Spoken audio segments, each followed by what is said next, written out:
Breaking news. It looks like we're inching closer to a Dalvin Cook release. We'll break down what this means in fantasy football because there's so many implications from a Dalvin Cook release. When will it happen? Will it happen? What are the odds that it happens? And what happens? Does Alexander Mattison step up and become a fantasy football monster? Or does McBride, the rookie, get a chance at some point? And will this even happen? We're breaking it all down. And where does Dalvin Cook land? Because you know Dalvin Cook would end up in Buffalo, in another location. KC, Philly, probably not now that they have Swift, but there are a lot of options. Who knows? Maybe he lands in a location where it's cloudy. Maybe he lands in a location where he could become relevant for one more season. Buffalo makes the most sense to me. I've said it for a while now. I envision Dalvin Cook playing with his brother James Cook, and Dalvin Cook would be sneaky in Buffalo. Let's talk about it all right now. The Fantasy Football Show begins right now. The FantasyFootballShow.com studios. It's the Fantasy Football Show live Monday through Friday, 7 p.m. Eastern. What is going on, everybody? My name is Smitty. You're watching the Fantasy Football Show, and we've got a little breaking news to discuss right here. Dalvin Cook potentially getting released. It's not for sure yet, but the rumblings are, let me read them to you. This would be a post-June 1 cut so that the Vikings could lay off the dead cap hit across 2 years. Basically, June 1 is a date that teams, if they cut a player before June 1 or trade a player before June 1, oftentimes they have to take a dead cap hit in 2023 versus if you cut a player after June 1, you could spread that dead cap over the course of 2023 and 2024. So the breaking news is this right here from ESPN's Diana Rossini. All signs point to the Vikings parting ways with Dalvin Cook. Vikings GM was non-committal on Cook's future with the team a few weeks before the draft. And then, obviously they didn't trade him. So now they may simply choose to cut him. If the release happens after June 1st, Minnesota will save $9 million against the cap and an $8.2 million dead cap hit spread out over 2023 and 2024. Again, June 1 is a crucial date because before June, you pay all that dead cap up front. But looks like all signs are pointing to a release. We've heard this before. We've heard rumblings before, kind of unsure as to, what to make of it and will the Vikings actually pull the trigger. We heard similar things about Joe Mixon being released from the Cincinnati Bengals. That never happened or came to fruition. So we thought maybe this may or may not. But Dalvin Cook looking at this moment to be released post June 1, where does he land? Does Alexander Mattison, this glorious man right here, end up getting the nod and becoming the starter in Minnesota? Something we've been wanting to happen for a while. Similar to Kareem Hunt, wanting Kareem Hunt to get a shot again, and that time passed. I don't think he has the ability, according to a lot of NFL GMs, scouts, and teams in general. A lot of NFL teams have suggested that Kareem Hunt's lost a step, hence why he hasn't signed somewhere. Dalvin Cook, I think, has definitely one more year left in the tank if his shoulder and health will allow it. He's an injury-prone man. He's always going to be a walking injury. He's always going to be a concern. He gets carted off the field in a casket and then comes back on the field and then in the next play or two. You literally think he's done for the year. They take him off the field. He hobbles off the field. It's not just the shoulder. It's a plethora of injuries. And then he comes back on the field. So he is a warrior. He is a tough guy. Let's give him his flowers. Dalvin Cook is a tough man, but he is a walking injury. So wherever he goes, he will be an injury risk. But Dalvin Cook in Buffalo, we got to worry about Dallas. Dallas could try and bring him in. That would be very, very bad for both Deuce Vaughn and Tony Pollard. We don't want Dalvin Cook there. Even though Dalvin Cook probably would become Zeke Elliott, he would not become an elite fantasy football running back. He would become a vulture. He would become a thorn in the side of Tony Pollard and Deuce Vaughn. So hopefully that doesn't happen, but Dallas is a potential landing spot. Buffalo seems like a very, very good landing spot. Yeah, we'll have to play this by ear. We'll have to keep tabs on it. We'll have to pay very close attention to the rumors and what's going on surrounding his potential landing spot, and if this actually comes to fruition. But this guy's been a steal in best ball. We talked about it the other night. This guy's a steal in best ball. A lot of best ball teams that have structured the running back room around Mattison and a few other home run hitters like Charbonnet and Alvin Kamara, potentially because he's such a value going around 7, 8, and 9 in best ball drafts. Underdog Fantasy, promo code Smitty. Get on over to Underdog Fantasy, promo code Smitty. I'm going to drop that link in the live chat right now. We'll be drafting tonight, and it'll be very interesting to see where this man goes in the Underdog Fantasy promo code Smitty draft. So make sure you guys are all ready to go. I'm going to drop the link in the live chat right now. Here's the link right now. Dropping it right now. Here it is. Boom. Make sure you sign up ahead of time so you get into the drafts because they fill up very quickly. We got Aloha dropping a $50 wad on the screen. Looks like he wants to drop a bold prediction. I'm running out of bold predictions. Aloha, you have time to think about it. Anybody that drops a $50 hauler on the show gets to put their bold prediction on the board behind me up above my head. Let me show it to you right now. And let me switch mics real quickly. We will basically be looking at this board, and at the end of the year, the person who has the best bold prediction that lands will win. They'll be able to co-host the show with me on video or via phone. And we'll basically also give you a lifetime membership to the fantasyfootballshow.com and maybe some other prizes. But the $50 hauler board is my way of saying thank you to all the big ballers that are dropping $50 haulers. And your receipt season is before you. We have so many good predictions so far. Aloha's already got a couple, and Aloha just dropped another wad. Aloha, think of a bold prediction because you get to add another one. But let's get back to this Dalvin Cook news. Aloha to the moon, by the way, and we're gonna make it rain for Aloha for dropping a $50 wad on screen. Mashed potatoes. Yeah, buddy. Appreciate you, Aloha. You're the man, the myth, the legend. Aloha to the absolute moon. Dalvin Cook, where does he go? Where does he go? Does he end up in Buffalo? Does he end up in Dallas? Does anybody have any other predictions of where he could land? Philly was a thought, now no longer. Chicago would be phenomenal. I'm kind of pulling for Chicago.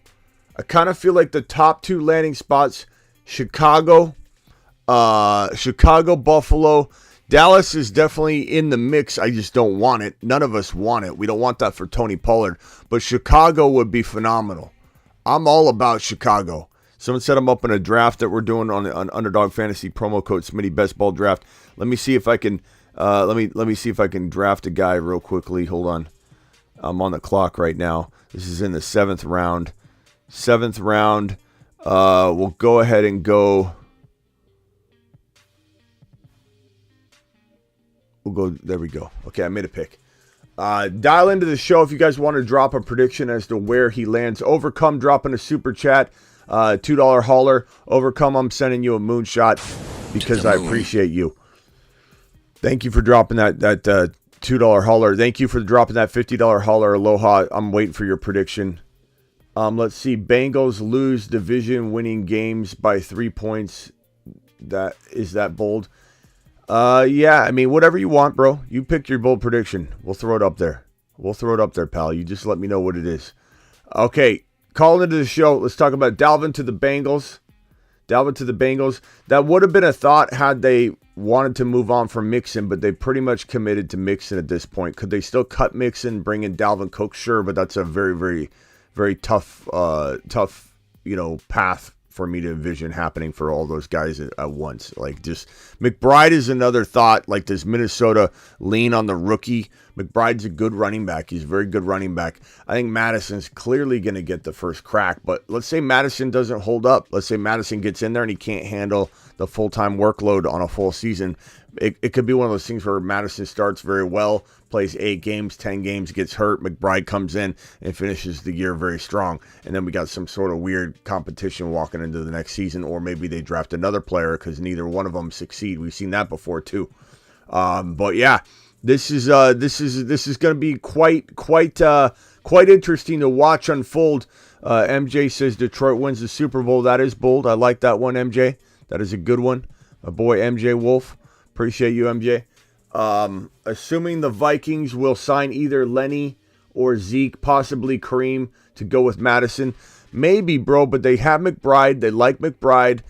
They still got what's his name, Ty. They're gonna be okay in the running back room if they don't bring anybody. I could see him trying to bring in Zeke, but if they cut Dalvin, they're giving this man the chance. They sign him to an extension. Mattison's there. They're paying him. McBride's a nice young rookie. I don't know that they're going to be scrambling to bring in one of the top free agent running backs. I don't know that they will. I think Chicago will give a hard, long look at Dalvin Cook. I think the Buffalo Bills will give a hard, long look at Dalvin Cook. And the Cook brothers playing together in the same backfield has been something I've envisioned all offseason long for some reason. I just see the story right now. Ty Chandler's a great player as well. Kenobi, that's who I just mentioned. Ty Chandler, Mattison, McBride. I don't know that the Vikings are rushing out to sign any one of these older, aging veterans like Zeke Elliott. I just don't know that it's not impossible, but I just don't know that I see it yet. But that could definitely unfold, and we're definitely surprised every day by what NFL teams do and what actions are taken. But Dalvin Cook should be released after June 1, probably June 1, June 2. He will be released, and where will he land? I think the major thing to talk about right now, because we could speculate all we want. Chicago, Buffalo, Dallas, those are all options for Dalvin Cook. Of course, we do not want Dallas. I love him in Chicago. But the first thing to talk about, the most immediate thing, the thing we have control over is where we draft Mattison right now. And on Underdog Fantasy, promo code Smitty. Link has been dropped. Link has been pinned. We will be drafting tonight. If you want to get in on those drafts, click that link now and get all set up and ready to go. $10 minimum deposit. We're doing $5 puppy drafts. They'll match up to $100 in your first deposit. So if you deposit the $10 minimum, you're going to get $20 because they'll match that $10, and you'll get 4 drafts at $5 a pop. 4 separate fantasy football best ball drafts. Where are you going to draft Mattison in 2023? Best ball drafts from this moment moving forward. Is Mattison a breakout candidate? Is he a disappointment in waiting? We'll find out. But certainly this opens the door to potentially 2 fantasy football RBs in the fantasy football space. Now you have Dalvin Cook potentially going to play somewhere else, maybe where there's a cloudy situation like Buffalo. I don't believe in James Cook, Dalvin Cook's brother. I don't necessarily believe Damian Harris is going to just run away with the job. So I could see Cook going in there and catching fire for a little bit. I could also see Chicago, who doesn't necessarily have like the most lockdown running back room right now, and they got a whole lot of offense and they've got a whole lot of upside. You add a Dalvin Cook, who, yes, he's injury prone. Yes, the shoulder is literally mangled. You know, my grandmother's shoulder looked better than Dalvin Cook's shoulder. And this kid is tough, though. He'll go out there with a flak jacket on. He'll tuck the shoulder in. He'll duct tape the thing, get out there and run for 100 yards and a touchdown. He's still got one good year left, at least of like 13 games. I think he misses a couple. I think it's definitely possible. If he goes to Buffalo, they use him sparingly enough. Maybe he doesn't have the numbers we want, but he definitely does well and does effective things in Buffalo, scores touchdowns in Buffalo. I think Buffalo would be electric with him in the offense and commanding that run game. I think Chicago, it would be a step up for Chicago. You know I love Khalil Herbert. I think Khalil Herbert would do just fine if they gave him the football and started him, but doesn't look like they believe in Khalil Herbert just yet.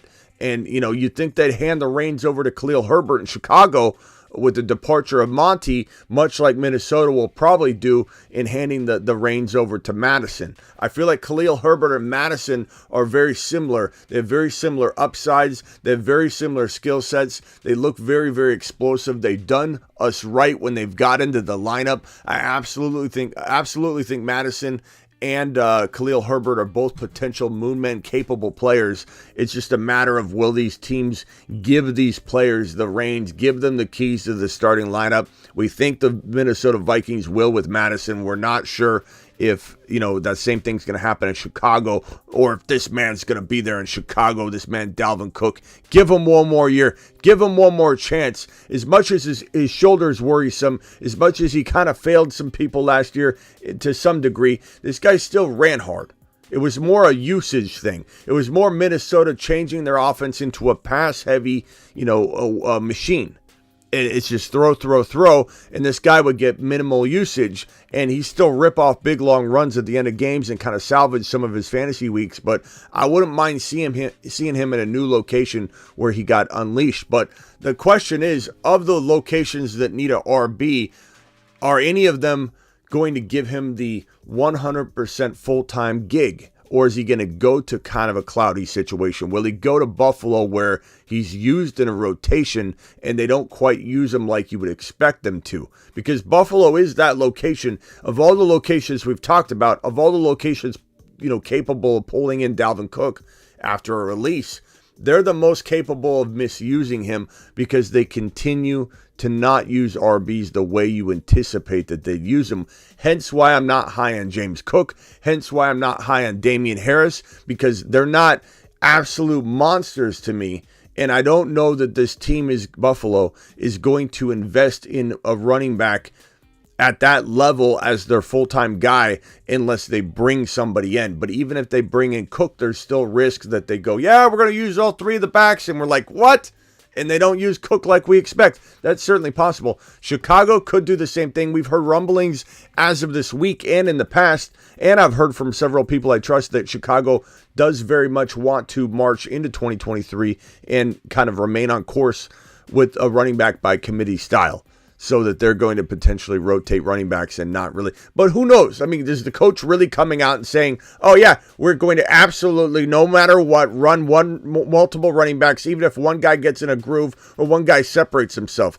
I don't buy that. I think a lot of people are throwing their conjecture and predictions out there just like I do, and that's fine. But some people take it as gospel and run with it and say, oh, this is the way Chicago is going to do it. We don't know what Chicago is going to do. We don't know if Chicago brings in Dalvin Cook and wants to use him as a full-time back. We don't know if Chicago is going to lean on Khalil Herbert in week 4 on, and Khalil Herbert's a top 12 running back in fantasy football. Certainly possible. Khalil Herbert's one of my favorite go get him stash players, just like he was last year. He has no more increased value this year than he did last year. So why is he not on the Moon Man list? I don't know. It's a good question. Maybe we need to address that. Maybe Khalil Herbert needs to be thrown on the satellite men, the Moon Men list, and waiting right now as we anticipate adding 1 or 2 more Moon Men before we close and lock down that Moon Man board. Is McBride worth the stash? Well, I got him on the screen here for a reason, Snake Eyes, and definitely feel like, we definitely have talked about this kid being a nice, crafty little rookie running back, and we do got to watch it, Snake Eyes. We do, because all 3 of these guys are still on the roster. All 3 of them have potential. Mattison's got the upside if Cook gets released, but McBride needs to be monitored, and he's absolutely 100% a stash in Dynasty. In fact, he shouldn't be available in your Dynasty unless you're playing in an 8 or a 10-man league. So Snake Eyes, if he's available, you need to go grab him now. He definitely holds a lot of value. But the interesting thing to watch will be, where does this kid climb to in fantasy? Not only in a draft, in a pre-draft, in August and now in June, but where does he finish? How good can he be? Is this a top 10 running back? Our best ball drafts on Underdog Fantasy, promo code Smitty, link pinned in the live chat. Click it, get ready, get signed up, and get on over to Underdog Fantasy and get everything ready to go so that we can draft tonight. When we draft Mattison, where's he getting drafted to, right? Where's he getting drafted at, the ADP? And how good could he be? Could he potentially be top 12? It will be so interesting to see where people draft him. We can't knee-jerk react and assume that this report is 100%. Not that Diana Rossini hasn't been a good reporter and been pretty accurate. She has, but there have been times where all reporters, including Diana, including anybody, that gets fed information and we think something's going to go a certain way and it doesn't. So don't go out there and ruin Mattison's ADP. Don't go out there and draft him as if he's going to be absolutely 100% the starter. They could make this release or not even do it at all, and they could end up, They could end up saying, hey, it's going to be a committee between McBride and Mattison. And then you're like, I just spent a 6th-round pick on Mattison. Don't reach. Take him around where his ADP currently is, but just kind of explore. Do I take Mattison now when I may not have? I may have passed on him, but now in best ball, I might strike because of this potential news. That's what you need to do in best ball right now. Don't reach for Mattison rounds ahead of where he's going currently. This is more of a let it push you over the edge, scoop him up in a couple drafts, and put him on your roster.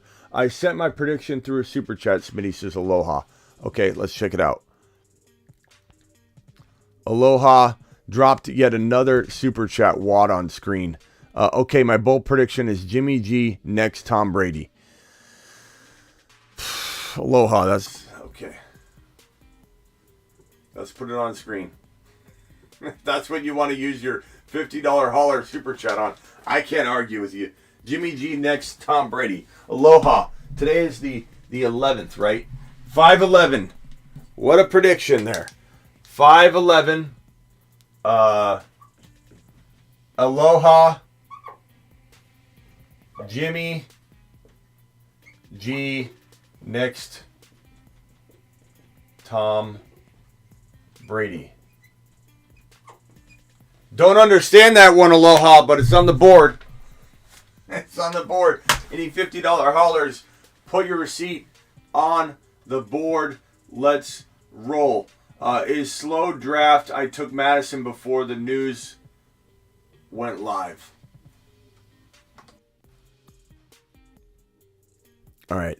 Yeah, Aloha is trolling on that one, but that's okay. He can do whatever he wants with his prediction. And that's just a gimme there. I appreciate everybody being in here, number one, and I'd love to hear your thoughts. Phone lines are open. I'm sorry if I haven't answered a call yet. Phone lines are open. Dial in if anybody has a prediction, a concern, a question, anything in regards to Cook and Mattison and McBride. Let's try and keep the questions to this topic. If you want to ask a question after that regarding your team or a trade, that's great too. We don't mind. But I would love to hear anybody's thoughts on Mattison, Cook, McBride. Phone lines are open. Dial into the show. Call into the show. Call into the show.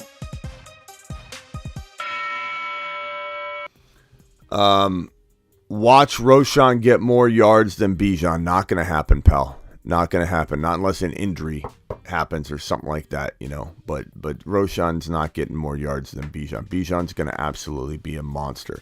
Dalvin Cook to the Dolphins, certainly in the cards. That's another one. I should have mentioned that one on top of all the other locations, because Dalvin Cook to Minnesota would be fantastic. Paul just gifted 5 YouTube exclusive memberships, by the way. Paul's an absolute monster is what that means. Paul, appreciate you. Let me put Paul's membership gifting on screen here. Look at this man. And that's what you see right here, these YouTube exclusive memberships coming in, just rolling in. Jake the Snake wasn't a YouTube exclusive member already. You got gifted one by Paul. Thank Paul for doing Cop Watch. You weren't a YouTube exclusive member already. You could thank Paul for gifting you one of those, broski. And who else is next? Sam, you weren't a YouTube. I'm almost disappointed that I saw 3-4 names in a row that weren't already YouTube exclusive members. And Sam became a member twice. Appreciate you, Sam. Melvin's been a member for 8 months and asked, thanks, Smitty, for all you do. Love the show. Look at that. Look at that goat right there. All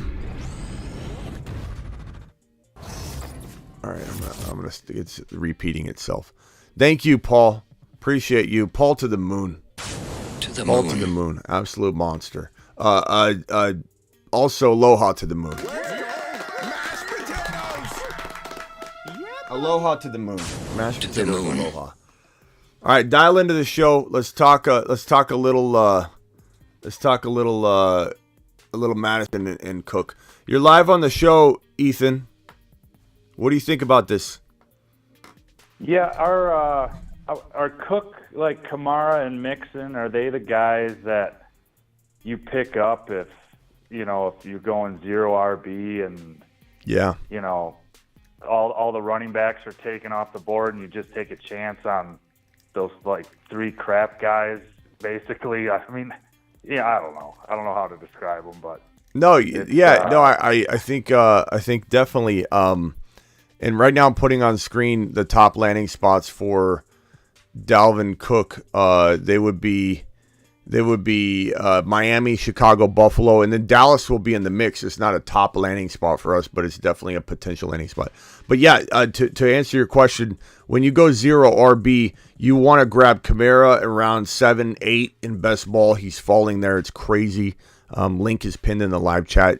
Join us tonight in drafting. Join us tonight. That link is in the live chat.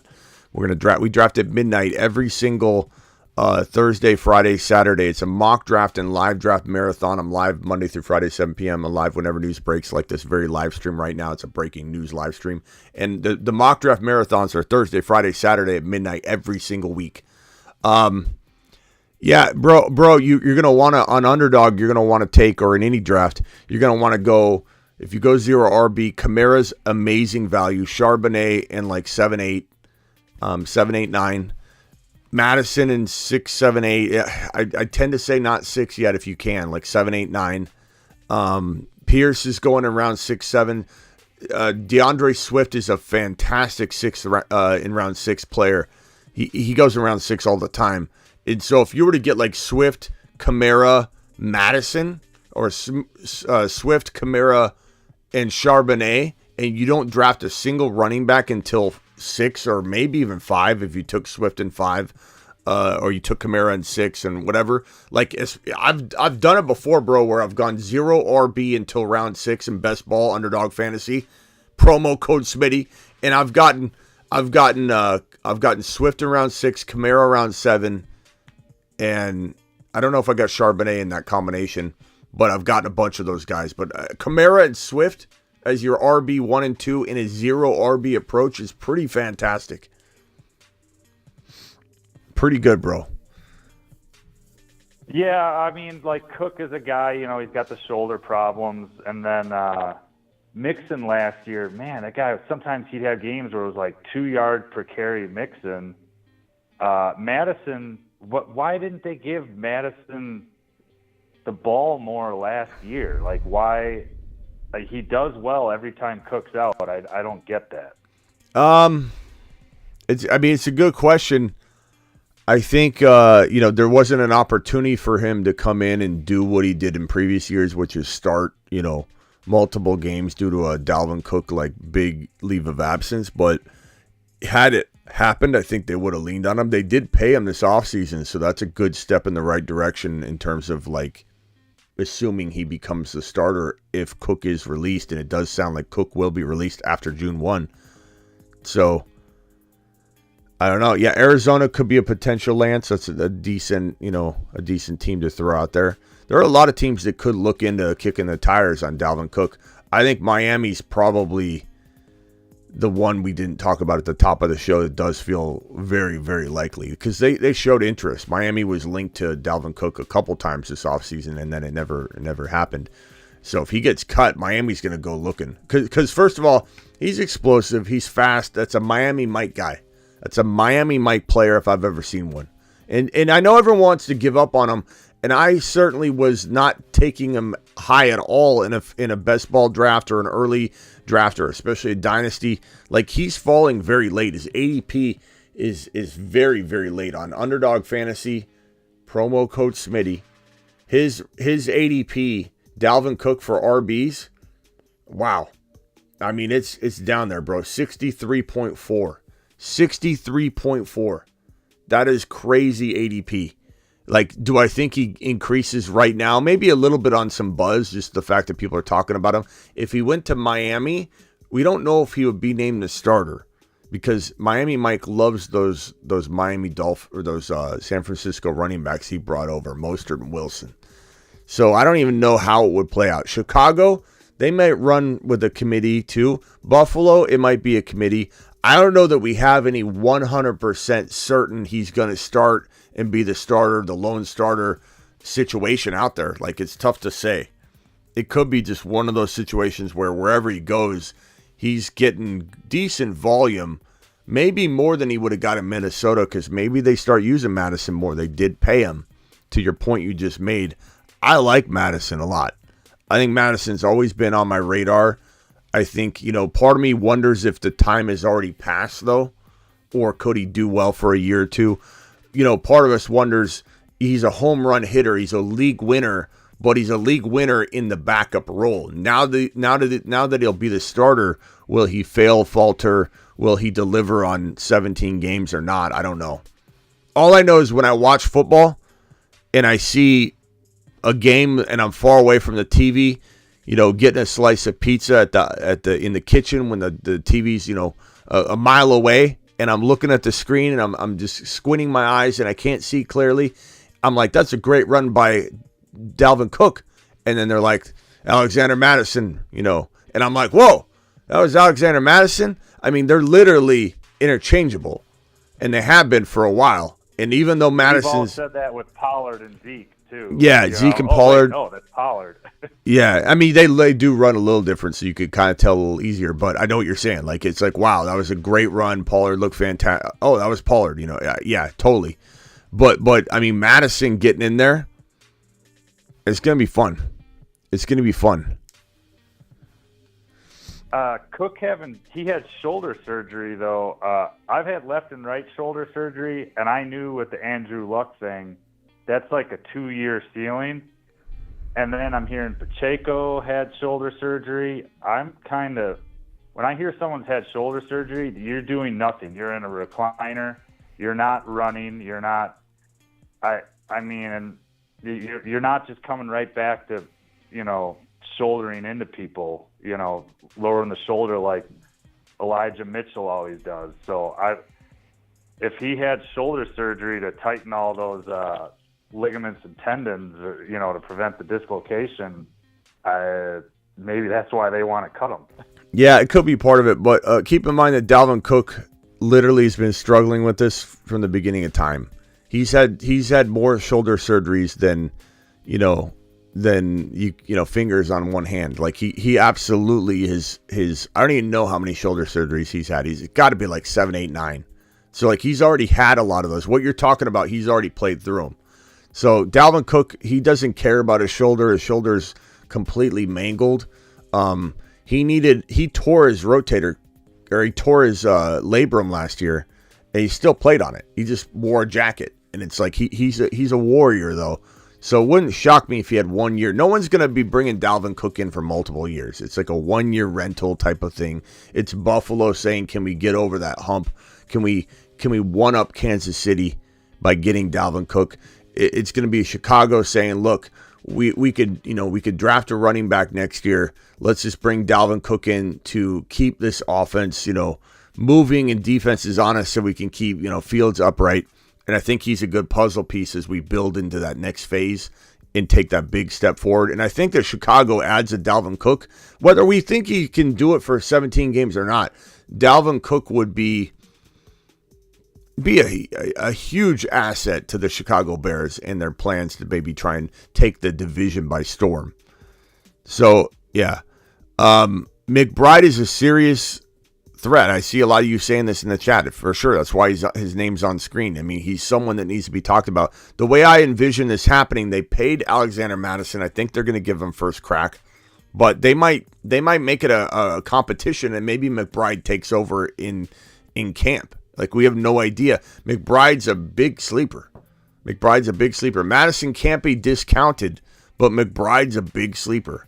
And in best ball, he's got to be taken now, and he's going to skyrocket in ADP. But it won't be to a point where like you can't draft him anymore, because he's definitely not going high at all.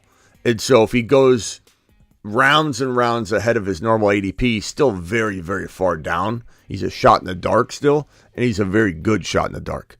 McBride's a fantastic ad. But you could cuff both these guys together, and don't count out Ty Chandler. I mean, don't count him out. He could find a way into the lineup. So there's no guarantee for Mattison. The only guarantee is that he's going to get a nice little opportunity because they're paying him, but doesn't mean he's a lock by any means. Mattison, McBride, Ty Chandler, It's a formidable running room, and I think one of them will be sufficient. I do think they pick one. I don't know that they run some sort of committee. That's not really the way they've operated there. They've had Mattison this whole time, and they haven't done the committee thing like you alluded to earlier. So I don't anticipate them to run some sort of, massive committee situation. I think they'll lean on one. He'll get the opportunity, Mattison, because he's getting paid, but he could lose the opportunity very quickly if McBride comes out there and shows he's the real deal. I like McBride a lot. So, it'll be interesting to see how it unfolds. But I do think Cook will land in a pretty decent location, but who knows if it's going to be guaranteed a full starter volume. I haven't heard your take on Damian Harris. If Cook doesn't go to Buffalo, what do you think about him? He's okay. I don't mind him. Damian Harris definitely has some upside.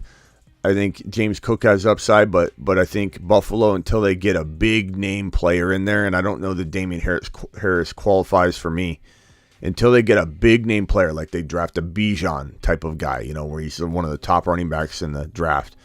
I don't know that they're going to lean on one running back, but I think Damian Harris has a nice opportunity. Let's see if he can stay healthy and hold on to the football. Like, there's a lot of factors that would keep Harris out of the lineup full time.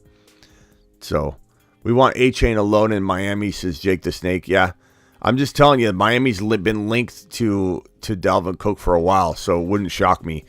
And these aren't top Cook landing spots, like in terms of my preference. These are just the top likely landing spots that we're going to hear kicked around. I don't know where I want him most. I like Roschon in Chicago. I probably like him in Buffalo the most because I don't care about Damian Harris or James Cook. I'm not invested in those guys, nor will I be, because like I just alluded to, Buffalo doesn't do that. They spread it out. I think if they got a Dalvin Cook, they might try and lean on him. But I think I'd like Cook in Buffalo because if he's in Miami, Mostert with his speed is still going to get some play. For sure, I feel like he's obviously not the guy, but he's going to get some play. Yeah, and the reason I like Buffalo the most is because I do want A-Chain to get a shot, so I don't want A-Chain to get stepped on, and I do like Roschon, and I love Khalil Herbert, so I kind of don't want him going to either one of these locations. Buffalo would be my preference. I don't know. Arizona could look at it like we said earlier, but who knows? I think Arizona, the only reason Arizona would look at it is if they thought they had a shot, which we know they don't. If Kyler's out, maybe lesser time than we think, maybe, but it's kind of a crap, kind of a failure, a rebuild year for the Cardinals, which is why we thought Hopkins would be traded. But now that Hopkins isn't going to be traded, or at least right now he's not, maybe they do look to pull in a guy like Dalvin Cook and say, let's try and win half of our games with Kyler out and see what we can do. Who knows? I would be pretty excited about Dalvin Cook in Arizona, to be honest, but we'll see if that happens. But Buffalo is my lead dog candidate for this, landing spot for Dalvin. But Miami's in the mix, Chicago's in the mix, but we don't want A-Chain to get stepped on. We don't want Roschon to get stepped on. Those are two really nice rookies that we like. Same thing with Cincinnati. I don't want him in Cincy because I really like Chase Brown. I think Chase Brown, like A-Chain, Chase Brown, like Roschon, they have upside. These guys are all getting drafted in the same kind of territory as well. C-Mac in the building. Appreciate you, C-Mac. McBride. Attaboy. Cook will join his brother in Buffalo. That's what we're thinking.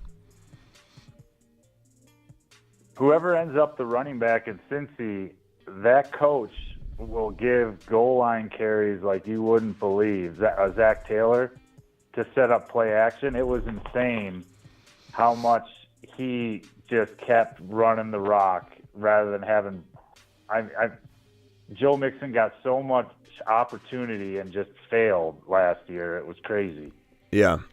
Jake the Snake says Denver would be solid. Denver could be an option because, it depends on Javonte. If Javonte looks behind schedule, they'll definitely look at Dalvin Cook, which will be a huge blow to Javonte's value. Chiefs makes sense because of Pacheco. Pacheco having shoulder and hand surgery is a concern. That's why they brought McKinnon in and they brought him back. we'll see if they would go after Dalvin Cook as well. It's a possibility. I don't know. After the McKinnon signing, I don't know that they will. But there's definitely a lot of landing spots. None of them feel like they're lock solid lone starter material locations, though. They're all kind of a little bit cloudy. They have some upside, but they're a little cloudy. Like Buffalo's cloudy. It's the best of them all, I think, but it also impacts the least amount of players that I don't want impacted, like A-Chain and Roshan, and Javonte in Denver. So I don't want any of those locations to be the landing spot for Dalvin Cook. But Dalvin Cook in Buffalo would be interesting. I think he's such an explosive player, even if you say, okay, he's never going to be quite the same or he's not going to get the amount of carries, Buffalo's going to misuse him. Whatever the case may be, at the end of the day, Buffalo getting Dalvin Cook makes them a better team and a more explosive team and a tougher team to contain, because when was Buffalo unstoppable? When they were balanced. If anybody remembers back that Chief Buffalo Bills shootout in the playoffs, they came out of that year as such a favorite and lead dog walking into the next year. People absolutely loved them. They were projected to go super far in everybody's early season projections that next season.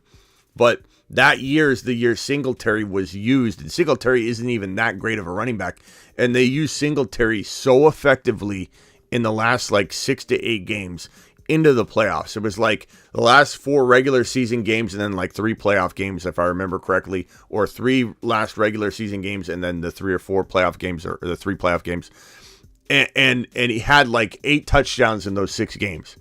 Singletary had 7 or 8 touchdowns total touchdowns in a 6-game stretch. It was crazy. If my memory's serving me correct on the exact numbers, I don't know.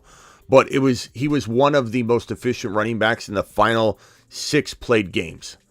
And Buffalo was dangerous. They were so dangerous. They looked dangerous. They felt dangerous. You couldn't stop them. You didn't know if they were going to run or if they were going to throw. And it seemed like this past year, it was very predictable. And that's why Josh Allen struggled. So if you give Dalvin Cook to the Buffalo Bills, no matter what anybody thinks about fantasy, you could be out there saying Dalvin Cook's cooked. Dalvin Cook's not the same. Whatever the case may be, doesn't matter. He's still explosive enough to keep this offense making defenses guess. And if you put him on the Buffalo Bills, it's a huge potential uptick for their 2023 outlook, in my opinion. Why do you like Roshan? Why do you like Roshan so when Khalil is there? Because I think between Roshan or Khalil, we could get a really good RB. Roshan's already on the team. I can't control that Jedi. I can't take him off the roster. I like Roshan Johnson. So, I'm not going to discredit his upside and value just because Khalil's there. I don't want another running back added to that backfield, Jedi. If I feel like Roshan's going to be complicated enough for Khalil Herbert to rise, why would I want Dalvin Cook also there? But me saying I don't want him to step on Roshan, because Roshan's a young player that they drafted, and he's exciting. Just because I love Khalil Herbert doesn't mean I can't like Roshan as well. I like both the running backs, and I think one of the two could potentially be the future. Because Khalil Herbert's been in the league a while, it's less likely he'll be the guy. It's kind of like Mattison. Mattison doesn't have a lot of long-term value. He's been in the league a while. When you've been in the league this long and you don't rise up, you tend to not get some sort of long-term job. It's just the way the NFL works. Khalil Herbert's been in the NFL long enough. The window for him to become an elite starter is closing. It just is. As much as I love him, the odds are against it. I'm still rooting for him. I still love him. He's still a potential moon man. He could be a league winner if he got in there, but so could Roshan. And the fact that Roshan was just drafted, he's fresh, he's got a lot more appeal for the opportunity of becoming the lead dog in Chicago for the long term. But Chicago could also draft a big-time, rookie running back next year. They were linked to maybe going after Bijan this year. They decided to address other positions, which is, smart in some ways. But they may get that itch next draft and say, look, we got all those other positions kind of filled, and now we need to go get our RB. So we'll see. Or Roshan proves himself, or Khalil Herbert proves himself. But it doesn't mean I can't like both of them. You know what I mean? Can I say something about, look at all these changing of the guard, and yet people are, with Christian McCaffrey, you're paying for a first round running back that I had 4 years ago, and that doesn't run between the tackles even better than he could be 20-point Christian McCaffrey with Elijah Mitchell. I guess that's why Bijan is high this year, because all these guys have question marks, and you have to factor that in. Yeah, I mean, Bijan is generational. Like, I think no team can have a good excuse for why they didn't take Bijan. You know, that you could say, oh, we like this player, and they could be right, you know, just like Adrian Peterson. There were players in that first round that were phenomenal that no one has to be ashamed of themselves for passing on AP, but there were draft picks that were horrible. And it's like, you took, you know, some of those were great picks, some of them were awful. And you're like, you passed on a generational running back because you kind of had it covered, you know, and you passed on a guy that turned into Adrian Peterson. Like, what an embarrassing moment to look back on and reflect on. Imagine telling your grandkids you passed on Adrian Peterson because you kind of had it. You kind of had a running back. You know, like when people say, why did the Falcons draft Bijan when they've got Algier? He ran for 1,000 yards. That's like saying, like I always say, it's like saying, why go out and get steak when you got Taco Bell meat in the refrigerator and you can reheat it? Like, give me a break. Algier does it. As much as I loved him, as much as I like him, he doesn't hold a candle to Bijan. Bijan's generational. And yeah, Bijan is somebody you go get. And I think a lot of teams are going to be disappointed in themselves. Their mothers will be disappointed in them that they didn't go and draft this kid. I just went back and watched the 40 times, and Algier is like Damian Pierce. Like, these guys are 4.6 40s, and he's 4.47, 4.46, like old Zeke. They want a 4.4 guy on these teams, and now I did say Najee to the moon, but now looking back, I'm rethinking it because he doesn't have Roethlisberger dumping off to him all day. Yeah, but yeah, I mean, I hear you on that, but I mean, Najee had a really good finish, and I'm not like super go get Najee no matter what, but I'm also not against Najee, and I also see the value in fourth round value. So like Najee in the fourth, he easily earned fourth round value last year at the end of the year, sum total. But, you know, he had a Liz Frank injury at the beginning of the year. That was pretty crazy. You know, if we hear now, granted, I'll say this: you can't trust Steelers at all. You can't trust the Steelers at all because they will not tell you who's injured. That part really, really sucks because we had no idea Najee Harris had the Liz Frank injury. It's something that I feel like in today's sports world with all the betting and gambling and stuff that goes on in the sports world, I'm a little shocked that there's not more like pushback on the teams to be more honest and upfront with the injury reporting. It's crazy that we didn't hear that he had a Liz Frank injury and already recovered from it or partially recovered from it. Like, that part concerns me because if Najee has some sort of recidivism with the injury, it kind of pops back up, we won't be told. It'll be too late. We'll be told at the end of the day when it's already 5 o'clock and closing time. So be prepared on that, but other than that, if his foot is good to go and everything's good and, we're not being lied to about his status, look, Najee's good value in the fourth round. He still could be a top 6 running back. So I'm okay with Najee. I get your point, but I'm okay with Najee personally. But I could understand if someone's like, I'm staying away from Swift, I'm staying away from Najee, I'm staying away from all these running backs that disappointed me. That makes sense. I mean, that's not crazy. Let me get the super chat out of the way real quick. Matthew with a $10 hauler. Appreciate you, Matthew. To the moon. Matthew to the moon. Matthew says, Smitty, hey, so I downloaded the app. I wanted to get in on some of these fantasy drafts with you. Which option do I select in the app so I can draft with you? When we go live tonight, we're going to basically go to the main lobby and you'll see those cards that you can flip through on the home screen. It's going to be the puppy drafts. We'll get in there together. We'll all click on it at the same time. So just make sure you're not late. If you're late to the live stream and you don't have the bell turned on, the notifications on the channel, you're going to be extremely disappointed because you're going to miss out on the draft.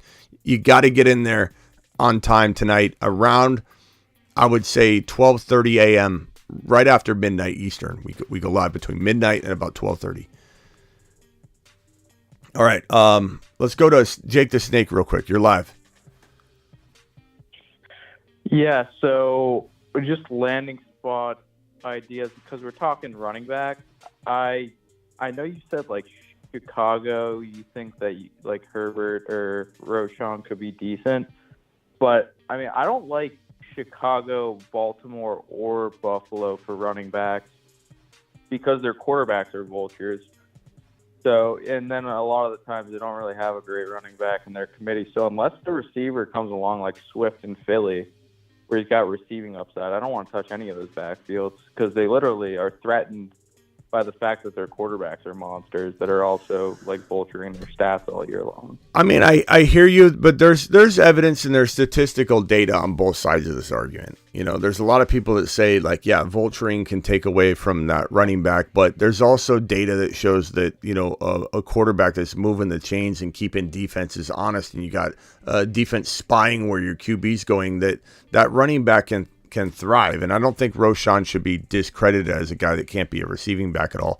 I mean, rookies tend to come along slow in the pass protection department, especially pass protecting for their team. Even if they're good at the college level, they still got to learn pass protection in that scheme, and it takes time. So like, but could Roschon have all kinds of wide open rushing lanes and be more efficient? Yeah. Could he score a couple more 15-yard touchdowns and not get any of those like 1-yard touchdowns? Sure. But there's definitely an argument to be made. I would say in general, it would probably be more concerning to have a Fields than not, as long as you could give me another solid quarterback. But I'll take a Fields all day long and a Chicago offense all day long versus some really bad offense with no good quarterback, no other good weapons, and 8-man front stacking the box constantly against the RB. So it's just kind of like what are we talking about? You know, are we comparing apples to apples? Or are we actually mapping out, okay, everything's the same and you got a decent offense that moves the football, but there's no vulturing quarterback versus a vulturing situation? Sure. Like, but like, I mean, I'm still liking Chicago. I feel like Chicago will be potent for the RB. And I think Roschon could be very electric in both departments, the passing and the rushing departments. What about Foreman? What about him? I don't know. Can he stay? Can he stay healthy and shoulder the load? I don't know. He's older. You know, he's gone through. Like, he is one of the most successful Achilles tendon tear success stories we've ever seen in the NFL at the running back position. He is the model. But it took him forever to get here. He tore that thing in Houston how long ago? Deonta Foreman? I mean, it was so long ago he tore that AC, or that Achilles. Maybe it wasn't as long as I thought, but it feels like it's been like 5 years. I don't know if that's true. But he finally got kind of back up to speed. But I don't know that he can handle a full workload for a full season. Like, could he be a 4 or 5 game monster? Yeah, he's proven it. But then he kind of vanishes, and I don't know. The top 12 running back, I don't see it happening for Foreman. I think to me, I don't see it. Is it possible? Sure. But Roschon, Khalil Herbert, these guys have a lot of upside, in my opinion.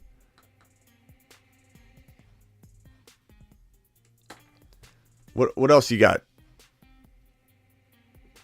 Jake? Yeah. No, I like Najee and I like Mattison now. I think Madison's value, if this actually happens, it hasn't happened yet, but if it does happen, I have a lot of exposure to Mattison, which I like. And then with Najee, I'm kind of banking on Pickett's development, and also he doesn't have a Liz Frank injury. He ended last year very well. He doesn't have like a vulture QB. But you're right. I mean, like, the ideal scenario for any running back is really like a Mahomes or a Burrow. Like, Mahomes can still get some rushing yards, but ideally these are guys who can really just roll out. They extend plays, but they're not running guys. So any running back that's in a situation like that, I like the most, to be honest. Yeah. But I love Najee. I don't know. I think the other caller was talking about like how he's concerned about him. I'm not concerned about Najee at all. Same with Ramondre. I think they're going to get massive amounts of volume and receptions. And I think Foreman, I'm looking back at it, Foreman tore his Achilles, I believe, in 2018. So 2019, 2020, 21, 22. So he'll be entering year 5. So I was pretty much on the money. He'll be entering year 5. Never rushed for 1,000 yards. He's the most successful Achilles injury recovery success story we have in the NFL, because he's actually looked explosive and looked good, the last couple of years. But I just don't know. He had 203 carries last year, which was a massive amount. He played 17 games, so who knows, bro? You never know. I just don't think he's beaten out Roschon Johnson, who I really, really like. And just so you know, because you were talking about, Roschon catching passes, and you need that to be a criteria for an RB to be successful in a vulturing quarterback environment situation. This right here, Bears GM Ryan Poles praised Roschon Johnson's pass protection in a post-draft press conference.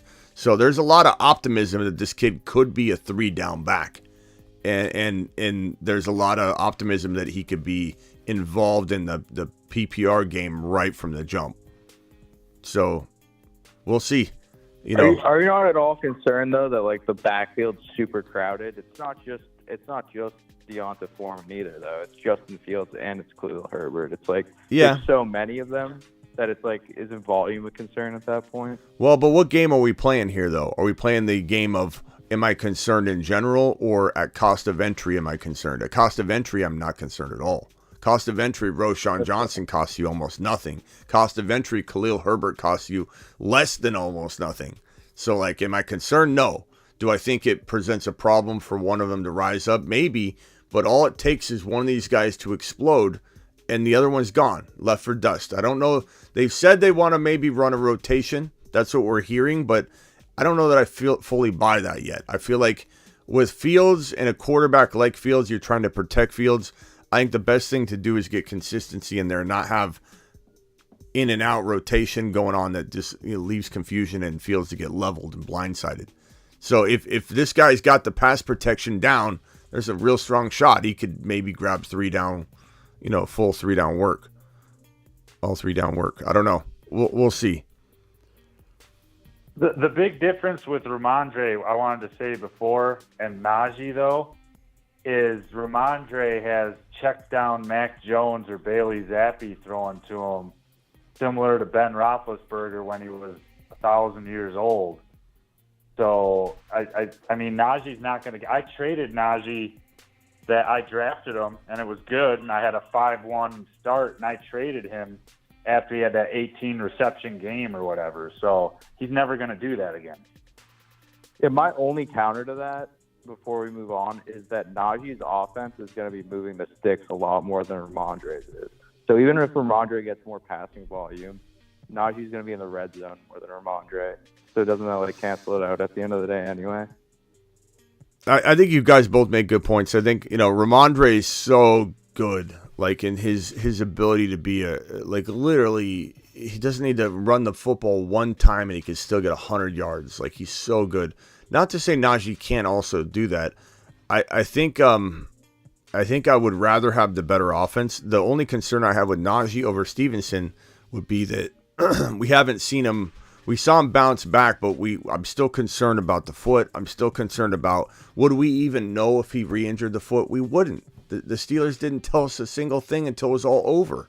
Like, that part really bothers me. So if I've got to invest in a running back, I probably do invest in Stevenson. But at cost, I love Najee. I love Najee in round 4. If Najee climbed above Ramondre, I wouldn't take him above Ramondre. But at cost of entry, do I like Najee more than Stevenson? Maybe if I'm getting, Breece Hall, if I'm getting my back-to-back RBs, let's say I go wide receiver or whatever, and then I get Ramondre and Najee, I'm okay with that. I don't know. I just don't know if I could take Najee in round 3 after all that we went through last year. Not that I'm predicting downfall. I don't know. I could take Ramondre in round 3, but I don't know if I can take Najee. But to your point, the offense probably will be better. But then again, you could argue, and there's evidence and stats for both of these, so there's no right answer here. I'm not right in saying this, and I'm not wrong in saying this. It could go either way. But there is something to it. If an offense only has one player to lean on, everything goes to that player, they're going to have a lot of good stats. But then there's also, if that's the only thing the team has, and that player sees 8-man fronts, they're either going to be set up to get injured. So we're talking about Ramondre here, set up to get injured because he's facing nothing but 8-man fronts, or the offense doesn't move the chains and he never gets in scoring position. So like there's a pro and a con to being the focal point of the offense and the offense being flat and stagnant. But I think because he catches the football, and if the Chiefs or if the Patriots are down a lot, they just dump it off to Ramondre, and somehow he finds his stats. So I really like Ramondre. I really like Najee. I like both of them, and I'm glad neither one of them's touching like round 2, because then I wouldn't go after either one of them. But you got Gibbs before all those guys in round 3, though, right? Because, and I admit, I apologize. I was the guy who said more Abdullah than Abdullah, but that was before the trade, So you're okay. So you're admitting you were negative on Jahmyr Gibbs, but you're coming back around. I like it, bro. I like that you can admit that in front of everybody right now. 140 people in this room, and you can admit that you're back on the Gibbs train to the moon. We welcome you. We'll give you back your Jahmyr Gibbs card. Goff is so slow, and I mean Montgomery he's never impressed me. So. To answer the question, I would draft Jahmyr Gibbs over both Ramondre and Dalvin Cook. I know that's not what a lot of you want to hear, and I know that's not what a lot of you would do. And I'm not saying to go do it. Good God, I hate even talking some stuff with you guys sometimes, because then what happens is in the next couple drafts we do, Gibbs starts going at 24 overall. Like, you got to understand what I'm saying. I won't draft Gibbs ahead of Ramondre because Ramondre's a 3rd round pick. Gibbs is a top of 4, maybe late 3rd right now, which is amazing. Gibbs is an absolute steal. And let me just check Underdog's ADP and see if Gibbs officially climbed into round 3, because he's got to be at this point. RBs, Gibbs is going 37.2. So almost there. 37.2, gentlemen. Do you know what that is? Unbelievable value. But if everybody starts taking him at 24 and 25 overall, what are you doing? What are you doing? If anybody's taking Jahmyr Gibbs over Ramondre, what are you doing? But do I go wide receiver or quarterback? Go Joe Burrow a little early because he falls to round 4 sometimes too, but not every time. So you go Joe Burrow in round 3. Do you go some sort of player in round 3 and clean up? Like, you could go Fields, you could go a number of players. Breece Hall. Let's say you go wide receiver. You go Breece Hall in round 3 because sometimes he falls and he's starting to climb into 2. And then you get Gibbs in 4. You're literally walking to the bank. But you start playing the game. I gotta have him. You're gonna screw yourself. It's okay to reach once in a while. Once in a while, I totally condone. I do it all the time, especially if we're in a reaching environment. We're in a draft where we're all together and everybody's reaching. It's kind of like it's inevitable that it's going to happen, and that's fine. But if you're in a normal draft with a lot of grandmas and people that don't know what they're doing, and you're like George from the Bay in here, and you just take Gibbs at 18, like that's what George would do. He'd just take him at 18, playing with a bunch of grandmas, probably going to fall to the 4th round, and you take Gibbs at 18. You are leaving so much value on the table. Play the odds game the best you can, and you will clean up more times than not. But to answer your question, ranking-wise, end of day, prediction, no draft capital involved, give me Gibbs over both Ramondre and Najee. That's how I feel. I think Gibbs is going to absolutely crush it.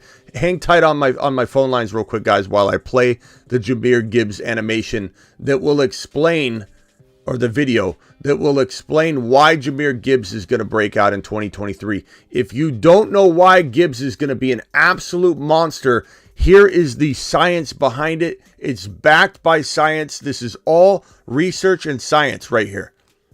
But the continuum of the gigawatt component structure of Jahmyr Gibbs's workload divide has a megawatt offload that if you compartmentalize the component conjunction timekeeper and you flux capacitor out the continuum component megabolt, things just end up happening.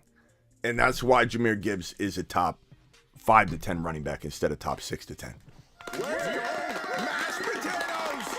It really is that simple. Ryan dropped a super chat. Aloha says I missed his. Aloha, I'm sorry, bro.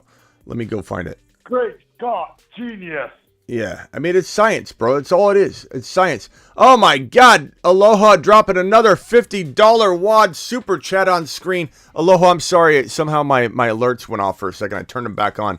Mike Tomlin has a losing season. We got to put it on the board. Great Scott Olave dropping another $50 WAD on screen. This man is an absolute menace. An absolute menace. You want to take a lap? You want a Smitty approved? What do you want, Aloha?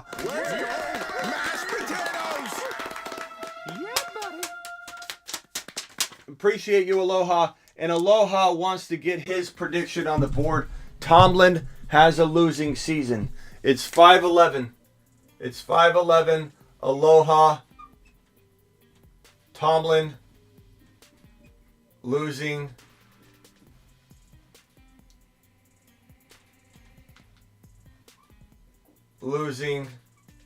season. I'm gonna have to rewrite those to make it more clean, but I appreciate that. Aloha dropping another $50 hauler. So this one was a one by Aloha. I'm gonna put this over here. And then Aloha dropped this other $50 hauler. Mike Tomlin. There we go. Aloha's a monster. Absolute monster. Absolute menace. I don't think Smitty saw my super chat. I got it. I'm sorry, bro. Ryan says I listened to Smitty. I got Gibbs at number 7 overall. This is the kind, I know he's trolling, but this is the kind of stuff that just gets me going. Just gets me going because people will actually DM me this and say, Smitty, I saw your Kincaid video where you said Kincaid's going to be a top 5 tight end. And I took him in the second round. I'm listening to you. You better be right. I didn't say do that. Ryan got him 7 overall. I didn't say do that.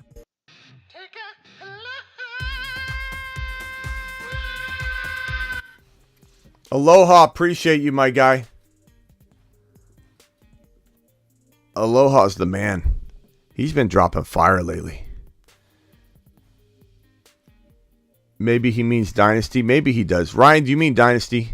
And even that, I never said pick him 7 overall in Dynasty either. So I don't know where he's getting that, but I do love him.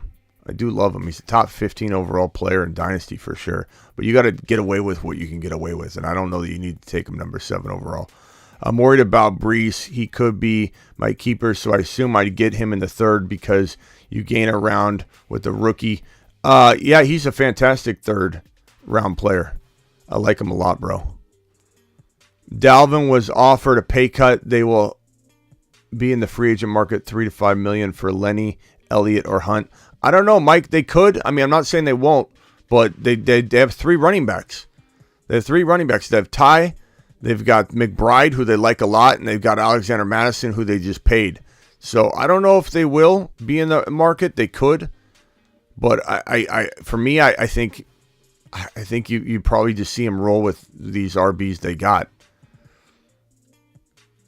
Smitty, I'm sorry, but I had to take Gibbs at 3 overall because the person that was next was talking so much about how much he liked him in a dynasty, though. I don't know if you're trolling there. That is awfully high. I I think you can get away with getting him later. Even if someone's talking him up, maybe you let him go in that league. I don't know. That's a little high. I don't know if you're trolling. Aloha, you joke a lot. I'm not sure, but 3 overall is quite a number. I love Gibbs, but that's quite a number. I don't know if the science backs up 3 overall, but we do love him here, and we love Kincaid. Let me just tell you that.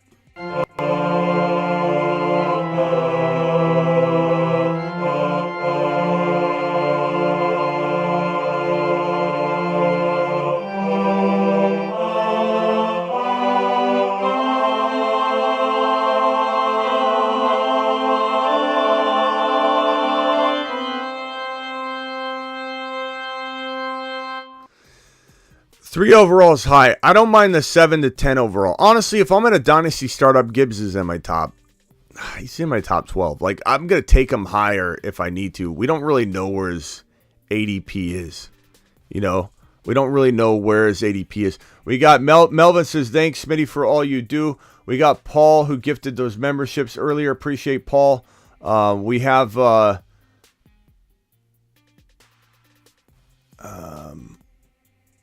Whoa, just joined. What team do we think he will end up on? We don't know. We're not sure. We got the locations right here. Some potential landing spots. Miami, Chicago, Buffalo. Lions at Chiefs week 1. Yeah, that's going to be fire. Gibbs is good. Go check out my story post on Instagram where I have video footage of what I envision Jahmyr Gibbs looking like in week 1. There's a video on my stories. That Tony guy yesterday was wilding. I forget what was Tony saying. Have they announced the schedule yet? 8 p.m. Eastern, bro. The 7 p.m. show, we'll be talking about it. Gibbs wasn't even a regular third down guy in college. Stormcat doesn't like him. He's going to be a monster, bro. He's going to be an absolute monster. I don't know where his Dynasty ADP is yet. We don't really have good data on that yet. Even if people say they have it, there's not real good data out there. I would say Gibbs is easily in the top 12 Dynasty. Would I take him 7? It depends. Maybe. Do I take him 3? It's a little early, but we still love Aloha no matter what. Aloha's our boy. So we're not making Aloha take any laps today. Aloha is pretty much immune from taking laps, I think, ever again. When you start dropping $50 wads on the regular, you kind of get that get out of take a lap free card. Okay? Only 73 have hit the thumb up button. Give Smitty your support. Thank you, Stormcat. Appreciate you. Not going to lie, I think Cook goes to Houston. Kareem goes to Miami or Buffalo. Those aren't crazy. Those aren't crazy. The guy that fell on his noggin said Kadarius Toney. Oh, that was Steven. Yeah, Steven said Kadarius Toney should be a 3rd round pick. But that's okay. Steven hit his head yesterday, and we hope he's okay. Gibbs was a workhorse at Georgia Tech. That was a casual take, Stormcat. We love Jahmyr Gibbs here. Jahmyr Gibbs is the man, bro. He's the man. The man. But the continuum of the gigawatt component... This man, Jahmyr Gibbs, he looks better than Kamara looked coming out of college, more prepared to become Kamara. Schmitty, did you just say Gibbs was more prepared to become Kamara than Alvin Kamara was prepared to become Kamara? That's just another more science to back up why Gibbs is a top 12 Dynasty running back, or top 12 Dynasty player. He's a top 8 or top 7 Dynasty running back for sure. Roster players in Dynasty who should be on teams right now. Who are low roster players who should be on teams right now? McBride. I mean, we had a couple people in there. I don't think McBride should be available in veteran leagues and shark leagues, but we've had 2 people in here say, should I pick up McBride in Dynasty? So you tell me. Tank Dell, Deuce Vaughn, deeper than that, I don't know. Throw some names out. I'll tell you if I think they should be. But those are definitely good ones. Tyler Scott. Wilson, the rookie wide receiver for the Cardinals. Charlie Jones, wide receiver rookie for the Bengals. Those are some deep guys. Gibbs is no Kamara. Gibbs is better than Kamara. Stormcat, get used to it. Appreciate you. Cleveland gave number 27 away. Says Storm Ricky. Paul's laughing. Wasn't he pronouncing Bijan wrong too? I don't know. There have been a couple people that have pronounced Bijan wrong on this live stream, and apparently there's some analysts out there calling him Bijan Robinson. Someone told me yesterday. Oh, Trey I'm Palmer. not going to say any names, but there's a guy out there who's always talking about robust RB, and he's always saying Bijan. Bijan, that's, yeah. Don't listen to somebody that says Bijan. ETN, I forgot you guys were still on the line. What else you guys got? I'm probably going to wrap it up here. What do you guys got? Give me a final thought. Final thought, Ethan. Is ETN, is he the guy? I mean, son, do I have to worry about this guy they drafted, or can I trust him as a third-round pick? I mean, you take a quarterback and a receiver, and then in a 2 QB league. Can I trust ETN in the third round after, or if Pollard's not there? Can I trust ETN? He's a great third-round pick. He is. There's some risk to it. I mean, Peterson does run committees, and he has alluded to wanting to run a committee. He has alluded to wanting to add other RBs, and he did. He added Tank Bigsby. Bigsby's a decent running back. He wasn't a top 3 running back in my mind, but he was definitely in the 4 to 6 range. So he's a good RB. But keep in mind how much they trusted ETN down the stretch. We put this on the screen the other day, and it really kind of goes to show and tells you how much faith they had in him at the end. The disconnect I think people have between ETN's finish in fantasy and finish in real football is because of the disappointment factor. ETN essentially disappointed fantasy football owners at the end of the year last year, and everyone's writing him off, and some people are, because of that, and not factoring in what he did in his final, actual NFL games. So let me put on screen his last game logs from weeks 15 on, because everyone's kind of disappointed in the weeks prior. So here's his game log right here, ETN, and this kind of highlights, I think, the momentum he's carrying into the season. So if you look at ETN in week 12, coming out of the bye week, 3 yards. I don't know if he got banged up there. I forget what happened. Then in week 13, 54, week 14, 32. Very disappointing walking into that stretch. But in week 15, in the fantasy playoffs, he did have 103 yards. He did have 83 the next game. He did have 108 and a touch. So actually, in the fantasy playoffs, he did do well. But I think what I was trying to emphasize is that his disappointing week 12, 13, 14 maybe had some people falling out of the playoff race. They didn't make the playoffs. He disappointed them. He was inconsistent to them. But then if you look at what he did from week 15, 16, 17, and then on into 18, 19, and 20, week 18 he sat, I think, because all the starters sat. So he only had 17 yards on 7 carries. You can't hold that against him. If you look at week 15, 16, take out week 17, which he sat, week 18, 19, and week 20, he exploded. 103 yards, 83 yards, 108 yards on the ground, 109, 62 and a touch. The 108-yard game, he had a touchdown. I mean, that game log tells you ETN came out on fire. So all they need to do is throw to him. I don't know if they will, but if they throw to him, he's Alvin Kamara numbers. He's Alvin Kamara top 5 running back numbers if they throw to him, but I don't know if they'll throw to him. I have no answers for you on that. All I can tell you is Doug Peterson does like running back by committees. He did draft Tank Bigsby, but, I mean, goodness gracious, he had a great finish. That should tell us more than anything, right? That he finished really strong. Really strong. Couldn't have finished stronger. Week 17, he sat. Couldn't finish stronger. All right. Hey, Ethan, I'm going to let you jump because I'm out of here. Call in later at the 7 p.m. show. You what? Okay, Jake left. Ethan, I'll see you at 7 p.m., bro. Okay. Jake the Snake, I'll see you later, pal. Ron Navy dropping a $20 wad. Smitty just woke up to this, got here. Need a recap. Okay. Take a lap, first of all, Ron Navy, for being late and just waking up.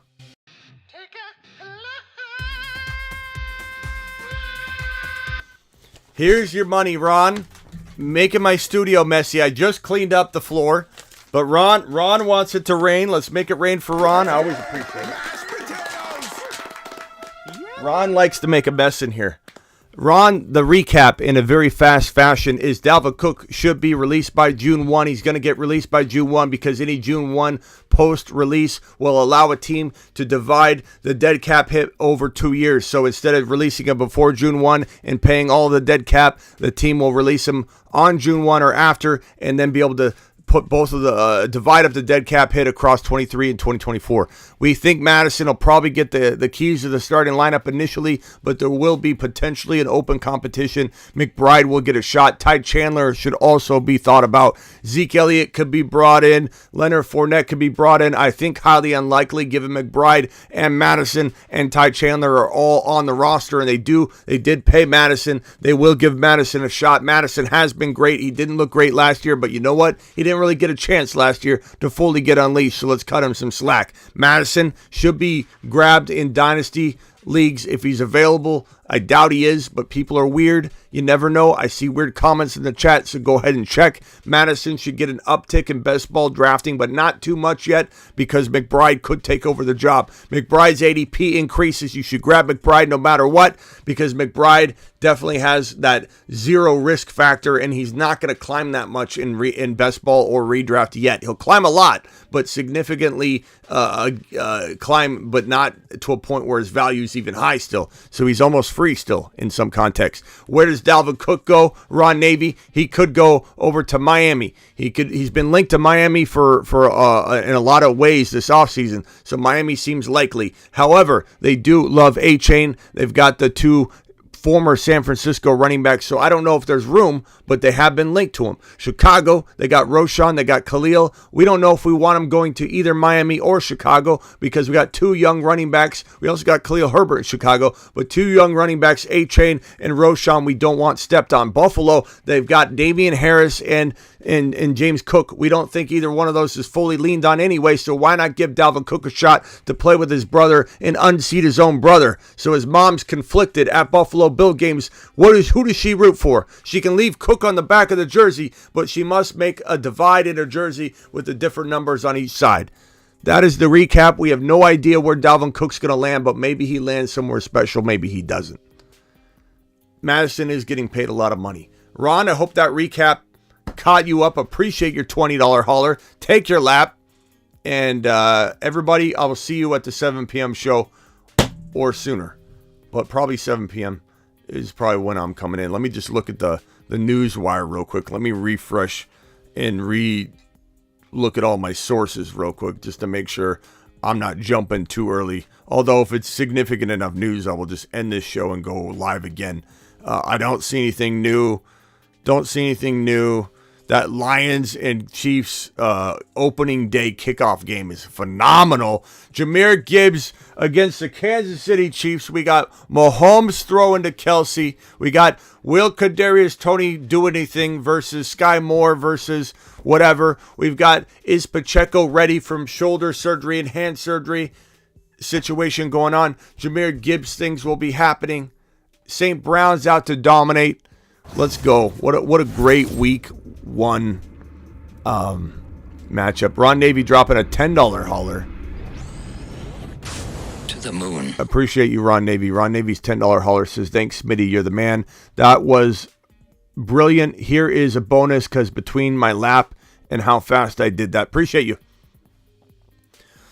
Why not Cook to Arizona? We did talk about that, Cage. That's definitely a possibility. These are just the three most likely, if I had to guess, landing spots. But absolutely, Arizona could be in the mix. We're not sure. Mike Tomlin. Hey, Ron, you've dropped a couple of super chats that have been $20. and you dropped literally $30 right there. Give me a bold prediction, Ron. We're going to put one more bold prediction on the board for you. So drop the bold prediction, Ron. We're going to put it right here. No, we'll put it right here so you can see it. Ron Navy, bold prediction. Let's go. Arizona has a 30-year-old running back. That's true space, Ricky. They're an option. They're an option. Gibbs played 53.5% of the offensive snaps for Alabama in 2022. That's it. He'll always be a committee back. Stormcat, I'm going to let that one go because I like you, pal. I like you, pal. We're going to let that one slide. Jahmyr Gibbs to the moon. Stormcat, tell everybody. Tell everybody he's worrisome. He's a problem. He's a menace. He's not going to be the starter. He's a committee running back. He's a running back by committee guy. Spread the word, Stormcat. Tell everybody. And while you're at it, tell him Kincaid's garbage too. Tell him Bijan's not as good as advertised. And tell him Olave's not a top 5 wide receiver. Tell them all, Stormcat. Tell them all. All right, Ron Navy, hit me with this bold prediction. He's thinking of it right now. It's going to be Steelers or Cousins. We already know that. It's going to be something. The Steelers are going to win the division. We already got that one. It's got to be something different, Ron. Probably be, I know Ron pretty well. Najee's going to run for 1,400 yards. And I'm predicting it right now, Ron Navy. I forgive you, Stormcat. Arizona already has a 30-year-old running back. Last I'll say about it. $50 hauler stated Tomlin will have a losing season. Oh yeah, you missed Aloha's prediction, Ron, where he said the Steelers would have a losing season. Aloha wants his name on the board. We're done with that, but because Aloha's been dropping $50 haulers on the regular, I'm going to go put Aloha's name on the board, on the door. Aloha.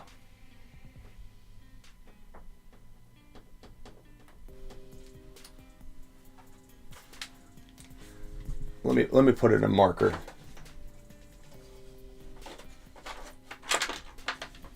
Let me put it in a marker, bro. Aloha, your name goes on the door. You deserve it, bro. You deserve it.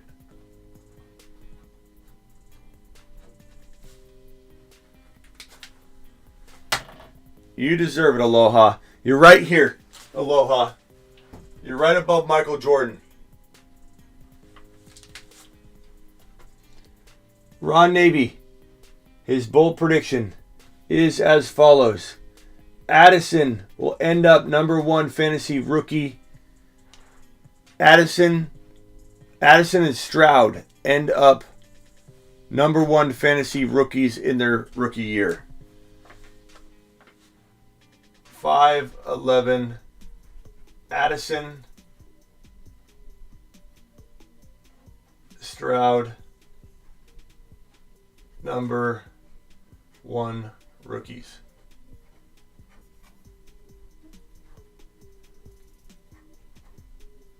Ron. I might rewrite these in a cleaner fashion.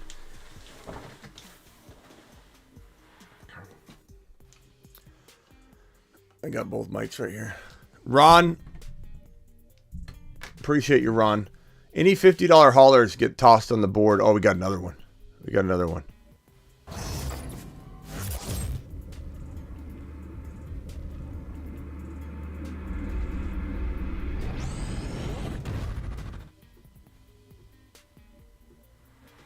Goodness gracious, Aloha.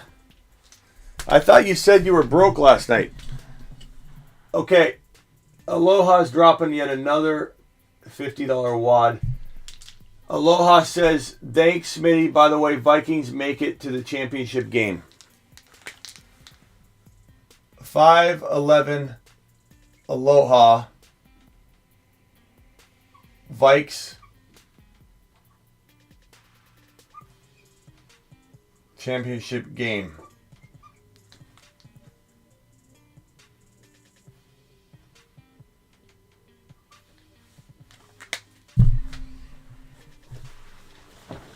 Aloha to the moon, by the way. Mashed potatoes. Yeah, buddy. Man, Aloha's been dropping fire all night long. Look at this guy. Look at this guy. I mean, I take him seriously, especially with that Batman avatar. I'm using my piggy bank. Thank you. Appreciate you, Aloha. I'm out of here unless anybody's dropping any other $50 haulers and wants to get on the board. I'll come back as the credits roll if that happens. But until then, I'll see you tomorrow. Appreciate all of you. Appreciate Aloha. Let me shout out all the super chatters today. Goodness gracious. Aloha. Appreciate you. Overcome. Aloha again. Matthew. Aloha again.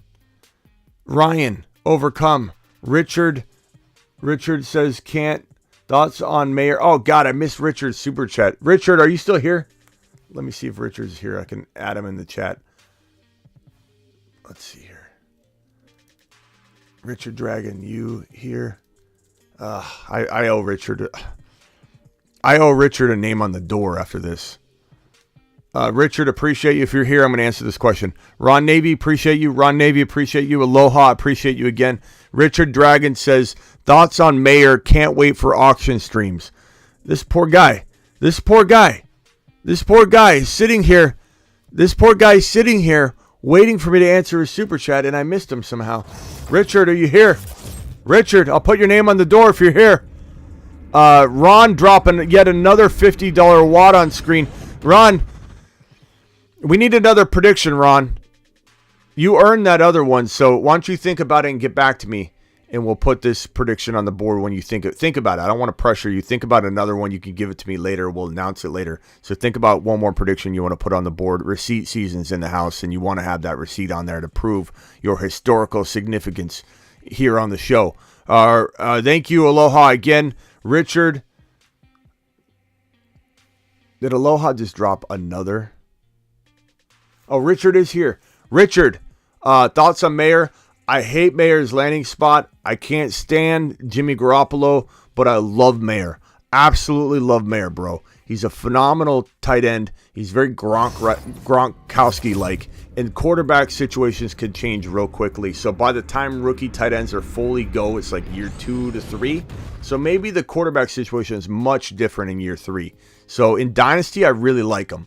And I'm hopeful, but in redraft, I'm not super hopeful his rookie year. But you never know. Maybe Jimmy does dump off to him, but he did, Kittle did disappear and vanish, under Jimmy's command. So I don't know about that. Thank you, Aloha. Thank you, Ron. And Aloha dropping yet another one. Aloha, can you think about another bold prediction? And we'll put that up here. You didn't attach anything to this one, so appreciate you. You need more rain dancing going on though. Mashed potatoes. Aloha in the building tonight, ladies and gentlemen. He got a free I'll never take a lap card on this channel, by the way, as well. This guy right here, Mystic, says, relax, guys. The title is clickbait. We're literally on the way out. I'm pretty sure everybody already kind of knows what's going on the show so far, Mystical Child. I don't think you thank you for the warning shot coming in and trying to warn everybody that there's clickbait going on here. There is no clickbait going on here. Dalvin Cook to be cut. That's the report. Where's their clickbait? Here's the report, bro. Right in front of your face. Let me move Aloha's $50 super chat out of the way, and let me pull this up here.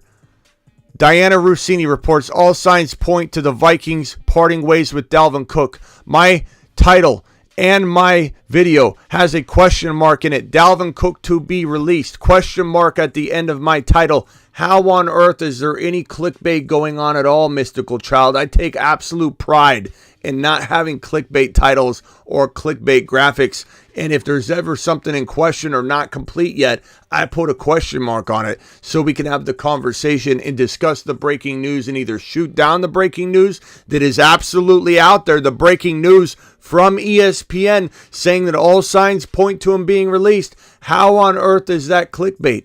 How? Explain to me, Mystical. Not to mention the phone line's open if you want to call and discuss how I'm being clickbaity. Go ahead and dial in Phone line's on screen. I'll wait for you. I'll wait for you. No clickbait here, pal. No clickbait here. But dial in. Let me make it more clear. Patriots win a game and eliminate the Chiefs from the playoffs. Oh, wow. Patriots eliminate the Chiefs from the playoffs? That's a good one. I don't... Aloha. 5'11". Aloha. New England eliminates KC. I'm just going to leave it at that. Hey, Mystical, you calling in?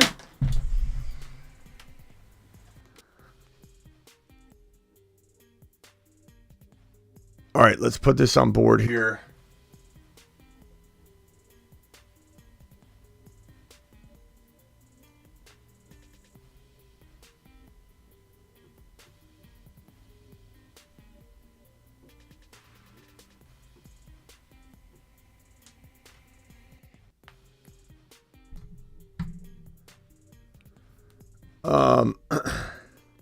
I'll take May over Kincaid, says Hector. I'll let you, because Kincaid's my absolute favorite tight end of the future. So excited about him. Thank you, Aloha. Aloha, give everybody give Aloha a round of applause. What a performance today from Aloha. To the moon. I mean, came out of nowhere from the bench and became an absolute starter in a matter of 48 hours. Just dropping wad after wad. I'll see you all at 7 p.m. or earlier. Sorry about the clickbait.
Mashed potatoes! Good thing I didn't clean my floor up, Ron. I knew better. I knew better to wait. I waited. I didn't clean up my floor yet. I was about to start grabbing it. And I'm like, I'm just going to wait. You can drop another bold prediction, Ron.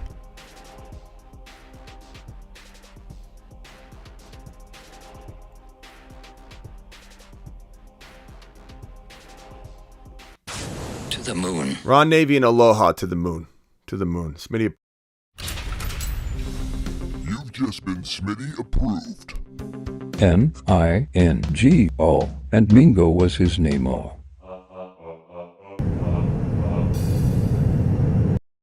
Brees Hall is 8 foot tall. He will always answer the mother freaking call. Don't let him fall. In the third, don't stall. Just give Batman the freaking football. He's Brees. He's Brees. He does a whole of a job. A whole of a job. A whole of a job. Brees Hall, please report to the moon. Hi, my name is B. John Robinson. I like long walks on the beach. And, well, I also like scoring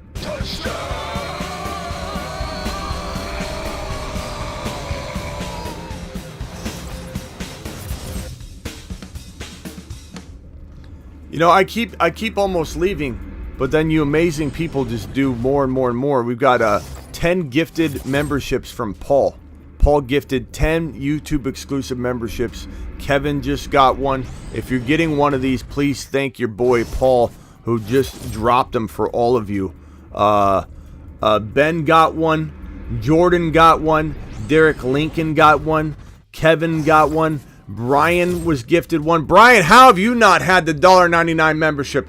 Niner, Rick just got one. Some of this is like, you look at it and you're like, it's amazing. But then you say to yourself, like, it's kind of calls some of you out that are some of the most loyal people here that don't have them yet. And you're gifted one, which is amazing. So I can't believe that. Then we got Aloha dropping another $50 one. JJ gets double teamed this season, and Addison goes off like Antonio Brown. Okay, so there's another one. Hold on, Ron. Ron's calling it. Hold on one second, Ron. So here's another one from Aloha. Aloha is going to take up the entire board.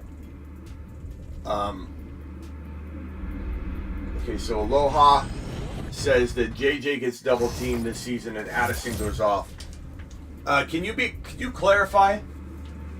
What does go off mean? Can you? Because Ron has an Addison prediction on here, so you're gonna have to give us some kind of tangible thing. Aloha, what does Addison specifically do? Give me something. Give me some numbers to work with here. I think you should just keep streaming, says Aloha. Well, I will if you keep dropping money, because then I got to go to the board. So your mission accomplished. But Aloha, I need an exact Addison prediction. So give me like yardage. Give me like he scores more than JJ, or they score the same, or like give me what your bold prediction is with Addison. But Aloha, I might just keep this entire section right here for Aloha. I might just keep this all blank. As those YouTube memberships come rolling, and Alex got one. What's up, Ron? I'll talk to you while we wait for Aloha. What's up? Hey, speaking of that, I think I know I think it's what, that's Aloha's third $50 hauler, basically, just this time period. At least. Yeah, I honestly think that he should be given credit for the highest super chat of the year so far. Yeah, you're right. Because I mean, collectively, he deserves it. So that's what I think he's probably at. Like, Aloha, how many of you super chatted? You're probably at like 300 bills, bro. I'm gonna combine them all because I think you're deserving of it. So yeah, good move, Ron. 1,600 yards and 30. I will challenge Aloha to break my single all-time record of a single donation if he's up for the challenge at some point. Well, only if he wants to. I don't want to pressure anybody into doing that. But no. I'm just challenging him. Yeah. I'm just challenging him. That's all. It's a friendly challenge. You don't have to do it. There's no pressure. Hey, he did. I just like to see somebody do it. He says Addison 1,600 yards and 13 touchdowns. Woo! 13 TDs, 1,600. You know what that means? What? That means that Kurt Cousins is, and we had to get Kurt in here now. If that happens, and JJ, my prediction of 2,400 yards happens, that means Kurt Cousins just in those two alone passes just to those two 3,000 yards this year. Yeah, that would be crazy. Motion detected at the front door. Let me go ahead and put this one on here. Okay, Aloha, your prediction. Your prediction is on the board, so thank you, pal. Aloha's going to consume that entire board. Okay, let's go over to this right here. Let's see here. Where is it? I want to say it's right here. Yeah, okay, so highest single super chat of the year for 2023 is Aloha now. Aloha. And it's you knew I had to work Cousins in there somehow. Yeah. Aloha, it's at least 250. I mean, it's 250 on this. Let me count it up real quickly. We're going to count this entire stream. Aloha 150 200 250. That's correct. Aloha 250. Aloha has the highest super chat of the entire year so far with 250 bones in a single live stream. That's the highest so far this year. Congratulations. Congratulations, Aloha. I also wrote him on the board as well. I got 2 bold predictions coming to me, right? Yes. Think them up. Think about them slowly if you want. Don't. Well, one of my bold predictions doesn't concern football. It concerns the fantasy football show. I say by the end of the season, the fantasy football show will have 50,000 members, subscribers. Whoa. I hope you're right. That would be great if you won if everybody voted you the winner. And knowing Ron's already got a lifetime membership to the fantasy football show. He'd give that away. But that would be crazy if you ended up being right on that and you won the vote. Can you put that in a Aloha dropped another. Increase it. You already got to do an increase. Hold on. Aloha has now dropped $300, the most ever dropped in a single super chat, a single show this year. $300, Aloha. Thank you, Aloha. Appreciate you. If you have another prediction, you can think about it. I owe you a prediction on the board, so you think about it, make a really good one up, and come in some live stream and tell me, and we'll go ahead and drop it on the board. So appreciate you. Aloha to the moon. $300 in one day.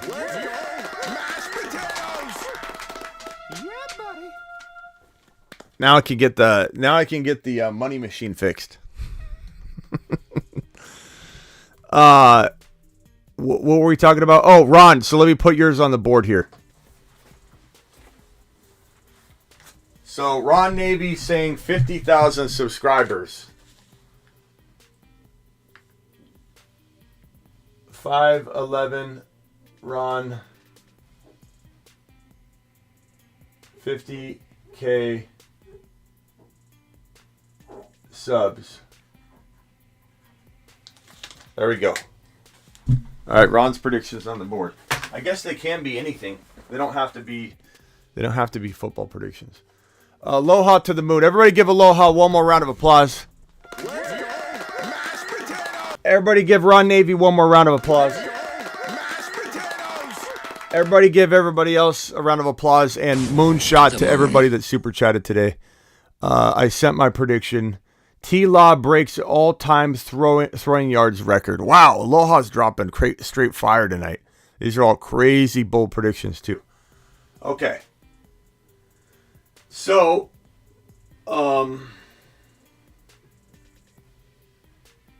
T-Law breaks all-time throwing yards record.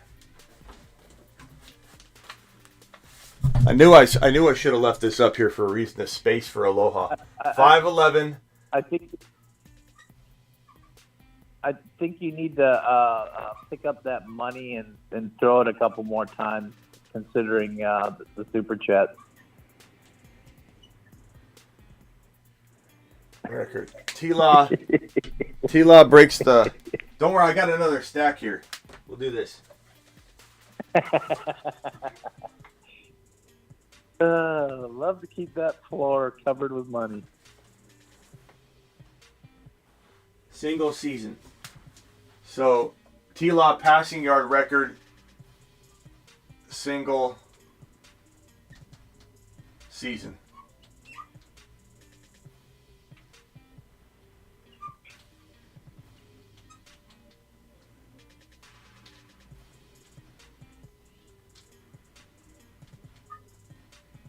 Okay, it's on there.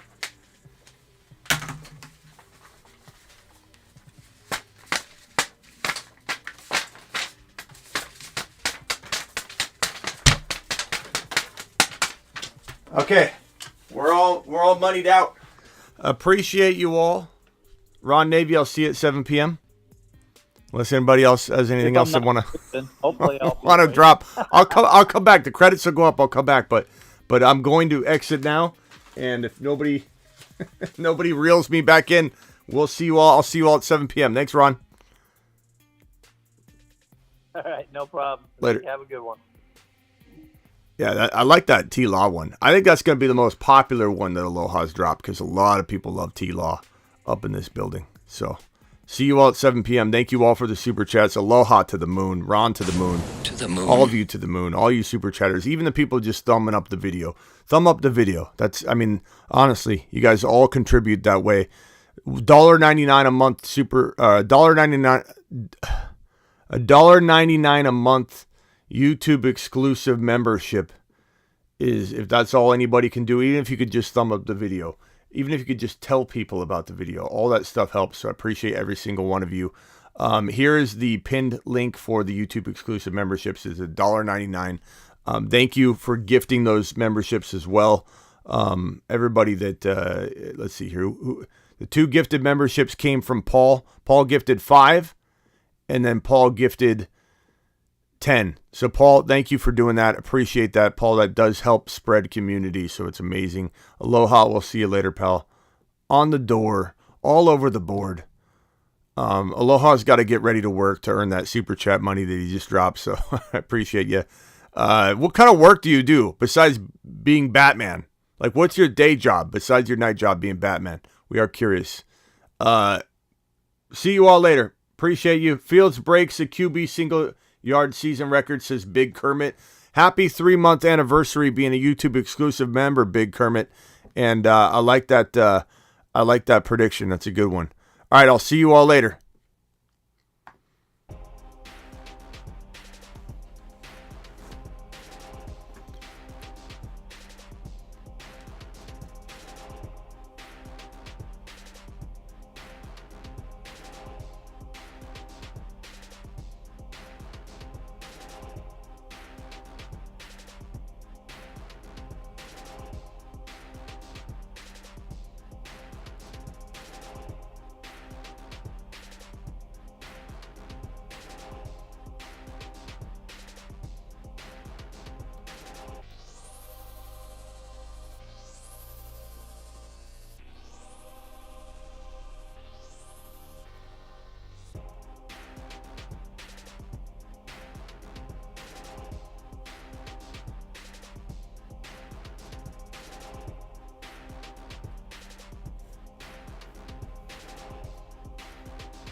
Notary, nice.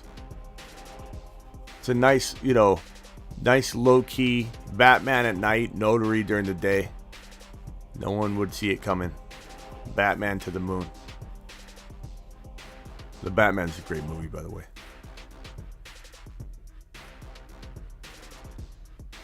Appreciate you all. See you later.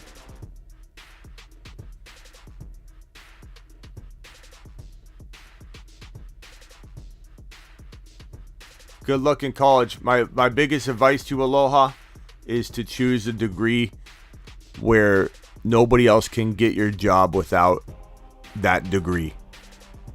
You know what I'm saying? Real quickly, Aloha. I'm telling you, this is the best advice you'll ever get for college, at least.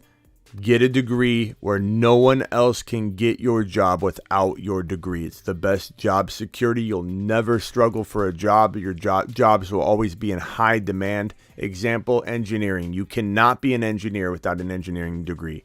You cannot be a nurse without a nursing degree. You cannot be a teacher, even though teachers don't get paid that much. You cannot be a teacher without a teaching degree.